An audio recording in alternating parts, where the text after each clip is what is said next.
Welcome to our deep dive on debt consolidation timing. We will answer the big question: should you wait a few months to try for a better rate, or consolidate now to stop the cash bleed? We'll examine the math, psychology, logistics, and pitfalls so you can make a clear, confident decision. Let's begin. Here is our roadmap. First, we will lay out the dilemma of waiting versus acting. Next, we will walk through the math behind interest and rate changes. We will then highlight when consolidation actually works and when it fails due to behavior. After that, we will cover practical logistics, debt to income, and credit score steps. Then we will move into a step-by-step plan, followed by quick quizzes, and we will end with a concise wrap-up.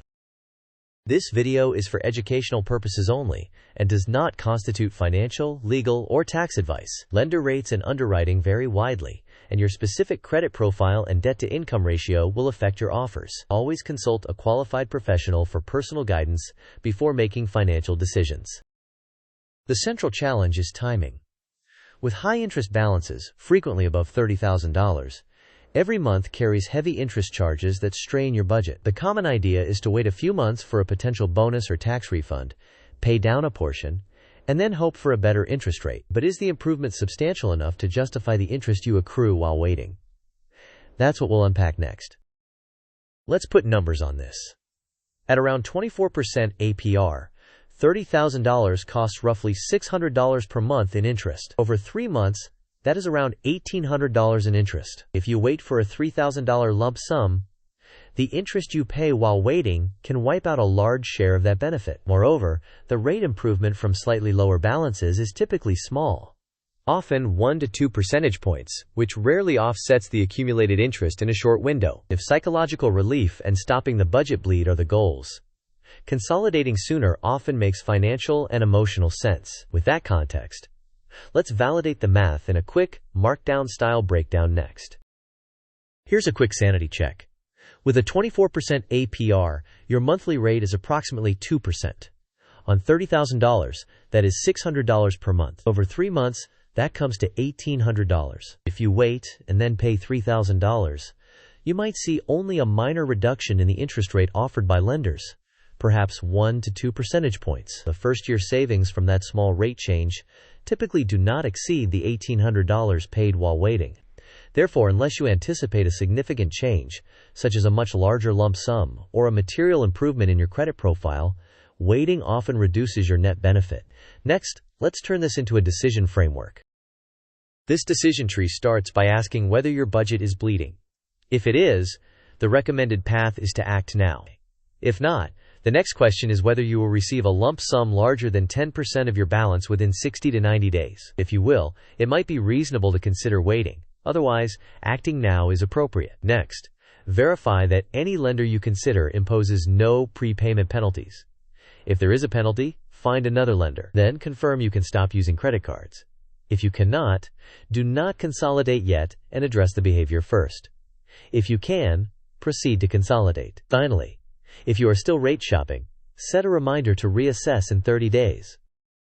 On the left, the advantages of waiting include potentially securing a modestly better interest rate, applying a lump sum to reduce principal, and giving yourself time to prepare paperwork. On the right, the advantages of acting now include immediately stopping the heavy interest costs, stabilizing your budget and stress sooner, locking in a rate and reducing uncertainty, and preserving the option to prepay with future lump sums if you choose a lender with no prepayment penalty. Consolidation tends to work when it achieves a substantial reduction in APR, such as moving from very high rates down by double digits. It should also shorten your payoff timeline and create the budget margin you currently lack. Crucially, you must commit to zero new spending on the old credit cards and ensure your consolidation loan carries no prepayment penalty so you can direct future windfalls straight to principal. This table offers quick thresholds. If your expected lump sum exceeds 10% of your balance and your budget isn't bleeding, waiting might be reasonable. An APR drop of 5 or more percentage points is often a strong case for consolidating now. If you are running a monthly budget shortfall of more than $300, act now to stabilize cash flow. Avoid any lender with prepayment penalties. Finally, if consolidation improves your debt-to-income ratio, you may see better approvals and rates. The biggest risk is behavioral. If you roll debt into a lower interest loan but continue using the old cards, you create a new, parallel balance and end up in a worse position. Avoid this by freezing your cards, cutting them, or closing some accounts if appropriate, and by adopting a strict budget that keeps spending under control. Set robust guardrails. Freeze your cards using issuer controls, or physically store them away. Consider closing high-risk store cards if it won't unduly hurt your credit utilization or age of credit. Implement a zero-based budget with funded sinking categories to prevent predictable expenses from becoming surprises. Automate payments above the required minimum and add bi-weekly principal payments to speed up amortization. Create accountability with weekly check-ins and remove saved cards from browsers and subscriptions to reduce friction for impulse purchases. Next, let's cover the logistics that actually move the needle on approvals and rates. Most reputable consolidation lenders operate online, so do not waste time on in-person visits. Focus on your debt-to-income ratio by increasing income and decreasing expenses to hit better underwriting thresholds. Improve your credit profile by disputing errors, paying every bill on time, and keeping utilization as low as possible. Start with pre-qualification to avoid unnecessary hard inquiries. Reject any lender that has prepayment penalties. After consolidating, direct any windfalls, such as bonuses or tax refunds, toward principal prepayments for faster payoff. Now let's convert this into a step-by-step plan. Here are the steps. First, list all debts with balances, APRs, and minimum payments. Second, create a zero-based budget to identify your sustainable payment capacity. Third, pre-qualify with 2 to 4 digital lenders using soft credit pulls. Fourth, eliminate any offers with prepayment penalties. Fifth, pick the offer that both reduces APR meaningfully and shortens your payoff period. Sixth, consolidate and set up automatic payments above the minimums. Seventh, freeze or close credit cards and remove saved payment methods. Eighth, apply any upcoming lump sums to principal within 48 hours of receiving them. Ninth, review your progress and debt-to-income ratio monthly, and only consider refinancing again if you see a significant improvement.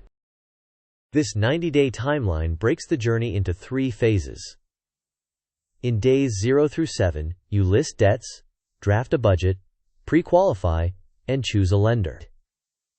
In days 8 through 21, you finalize the loan, pay off the cards, enable autopay, and freeze the cards. From day 22 to 90, you make bi-weekly principal top-ups, apply any windfalls to principal within 48 hours, review your DTI monthly, and maintain strong credit hygiene. Next, let's capture the key takeaways.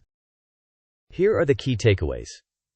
First, the interest you pay while waiting often cancels out small rate improvements. Second, consolidation only succeeds if you change the spending behavior that created the debt. Third, only work with lenders that have no prepayment penalties. Fourth, apply future windfalls directly to principal.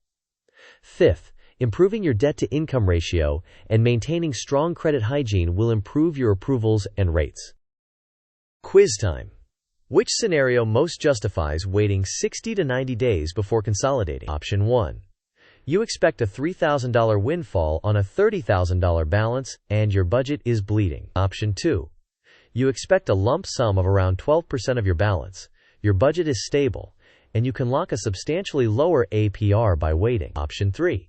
You hope your rate might drop by 1% after a small paydown, but you are paying $600 per month in interest. Option 4. You have offers with prepayment penalties that you think you can negotiate away later. You may pause the video now to consider your answer. We will discuss the correct answer in the next section. The correct answer is the second option. Waiting is more reasonable when your upcoming lump sum exceeds roughly 10% of the balance, your budget is stable, and you have a clear path to a substantially lower APR. In contrast, the other scenarios either involve budget strain or only marginal improvements that do not justify continued interest accrual. Second quiz. Which lender feature is most important for making future windfalls work in your favor? Option 1. A small origination fee. Option 2. A low late fee. Option 3. No prepayment penalties. Option 4. A variable APR with a teaser rate. You may pause the video now to think about the answer. We will cover the correct answer next. The correct answer is no prepayment penalties. This feature enables you to direct windfalls toward principal without extra cost, accelerating the payoff and reducing total interest. Origination and late fees matter, but they do not directly unlock the power of lump sum prepayments. Teaser variable rates can introduce risk if they adjust upward. This mind map puts approvals at the center. On one branch, improving debt to income involves increasing income, reducing expenses, and consolidating or refinancing high-rate debts. On the credit score branch, focus on on-time payments, keeping utilization below 30%, disputing report errors, and limiting new inquiries. The documentation branch highlights income proof, payoff statements, and identification. The lender fit branch emphasizes no prepayment penalties, fixed rates, and terms that actually shorten your payoff. This state diagram illustrates behaviors over time. Starting from using credit cards, you can move to consolidated. Without guardrails, you may become tempted and relapse into new card balances.